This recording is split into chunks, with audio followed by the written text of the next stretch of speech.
sempre fatti promotori della necessità di fare più tamponi, perché fare più tamponi significa impedire che più persone si infettano e, come abbiamo detto, è lo strumento fondamentale per vincere questa epidemia. Per quanto riguarda il contagio zero, il professor Crisanti io credo che abbia fatto questo tipo di affermazione sulla base dei dati che abbiamo pubblicato ieri pomeriggio.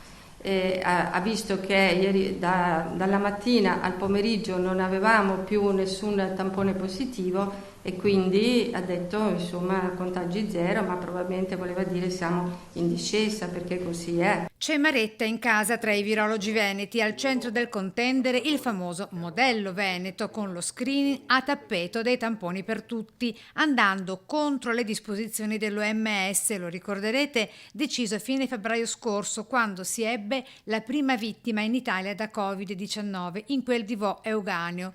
Qui prodest, viene da dire, e in effetti la cosa sorprende anche il governatore Zaia con il suo proverbiale aplomb. Ecco come dirime la questione della unità di crisi. Io non ci trovo nulla da far polemica, mi spiace e sarà mio ruolo rimettere insieme i cocci anche di questa ulteriore polemica, però direi che non ci vogliono polemiche, non servono a nulla le polemiche. Quindi con grande eleganza prende la parola lei, la Russo, ribadendo come nella differenza prevalga l'unità. È il nostro modo di operare, quello della mia direzione, quello di mettere insieme tutto quello che noi facciamo, in modo da renderlo sempre disponibile e trasparente. Nell'emozione di tanta concitazione trapela anche il suo accento siciliano, concludendo come nel conflitto delle parole una su tutte regni sovrana. Però è mio modo di operare, e su questo non transigo, il fatto che io dico la verità sulla base delle cose di cui dispongo. Ecco, questo